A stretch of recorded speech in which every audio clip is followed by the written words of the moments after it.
For the last few days, basically everybody and their mum have been asking me what my opinion is on EA Access, probably because it's EA and it's exclusive to the Xbox One. I know for a fact that if this shit was done by Ubisoft or something, it was exclusive to PlayStation, a lot of people wouldn't give as much of a fuck, but that's not really the point. Now, I don't normally take requests, and I don't want people to start requesting shit all the time just because I'm mass answering a question that I received from a number of people. Don't get me wrong, I appreciate the enthusiasm, and it's great knowing that so many of you care about my opinion. Honestly, you guys kick ass. But I still don't take requests, and if you decide to request something, please don't tell me what my opinion is. I've been told by a few people to make videos on why something sucks. You're assuming either one, I agree with you all the time, which can't happen, or two, that I'll just make the video anyway, even if that's not my opinion. If you guys want the best content possible, you gotta let me pick the topics and form my own opinion. With that mini rant out of the way, let's jump into it.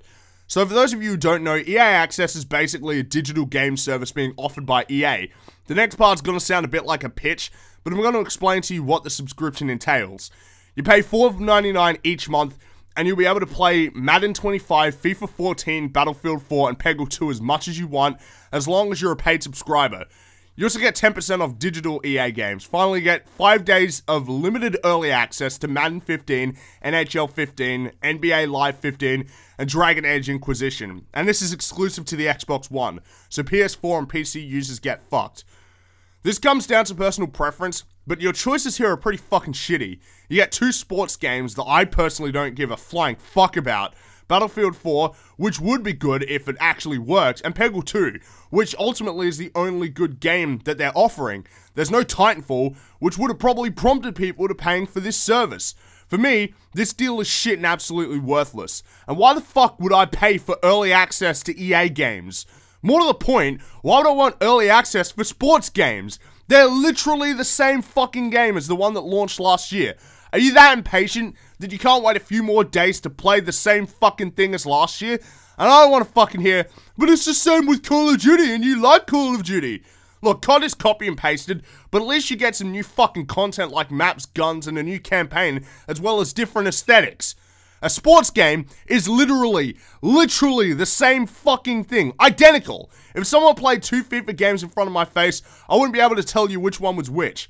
It's just a problem with the genre. It's not necessarily EA's fault, though they are partially to blame.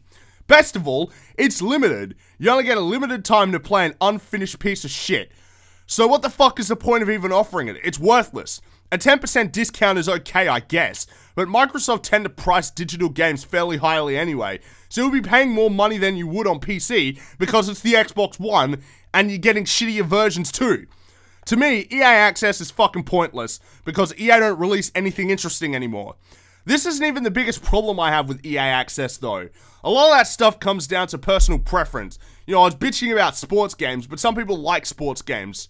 What I don't like about EA Access is the idea of a subscription service for games, and this is not just directed at EA. This is something I'm addressing at the gaming industry at large. I don't know about you guys, but I like to own my games. I like to buy them and know that they're mine forever. With a service like this, you don't own the games, you're just paying to access them, and once you stop paying, you stop playing.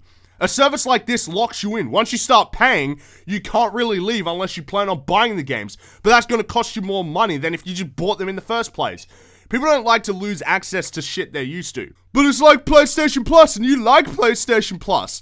I don't think it's really the same thing. PlayStation Plus is basically mandatory now. You need it to play multiplayer, so all that free game shit is kind of perks.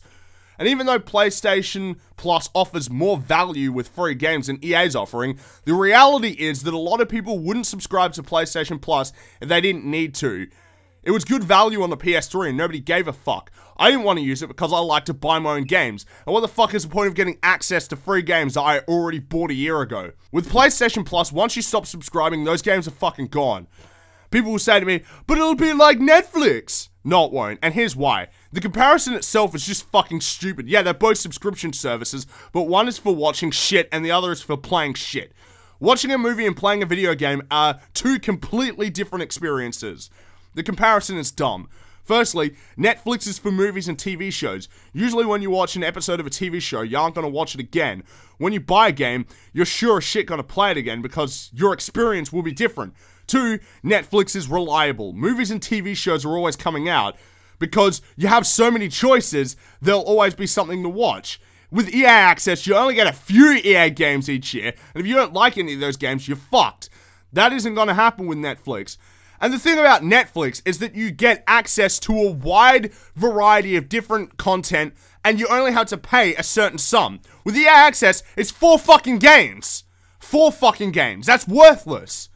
I'm sure someone's gonna say, well, you're just hating on it because it's EA. If it was from Valve, you'd love it. That's not true at all. I like to buy my own games. I don't like renting shit, period. But with stuff like Netflix, it makes sense. With games, it's just going to be a clusterfuck. If EA is making their own service, it means that Ubisoft, Activision, Sony, and so on will be making their own individual services. So you're going to end up subscribing to all these fuckers. And like I said, once you're in, you can't get out because you won't be able to play any of your fucking games anymore. You're going to be paying shit tons of cash, and if there isn't a steady stream of games or games you want to play, you're ultimately going to be paying more money than you would normally.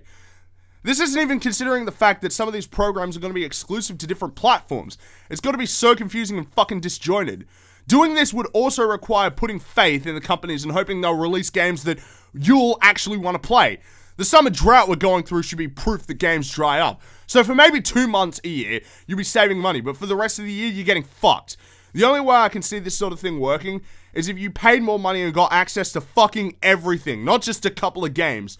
Maybe that would work, but I don't see that happening. I really hope that EA Access doesn't succeed, because if it does, we're going to be seeing more of this bullshit, and I personally don't want to see this happen, because if we change the way we buy games, companies are going to change the way they make games, probably for the worst. Finally, I'm going to address the fact that Sony apparently denied EA Access. According to Sony, they denied the service because they didn't think it was good value for gamers. I don't know about you guys, but I call bullshit. Firstly, why would Sony be against options for no reason, other than it's not good value for the gamers? It doesn't matter what you think is good value, because Sony knows better than you. I think EA has an exclusive deal with Microsoft to put EA Access on the Xbox One. We've seen Microsoft deals in the past, but that's not even relevant here. Do you want to know why? Because EA Access isn't on PC. If only Sony turned them down, why wouldn't it be on PC? Wouldn't they have put it on all 3 platforms and Sony said, no, we don't want it, so then you just drop the PS4? Come on, guys, it doesn't make any sense. I told this to one dipshit in the comments of my video, and I'm going to say it again. Don't just listen to everything companies say as the truth. Take the information available to you and come to your own conclusions. Otherwise, you turn into a fanboy, and nobody likes fanboys.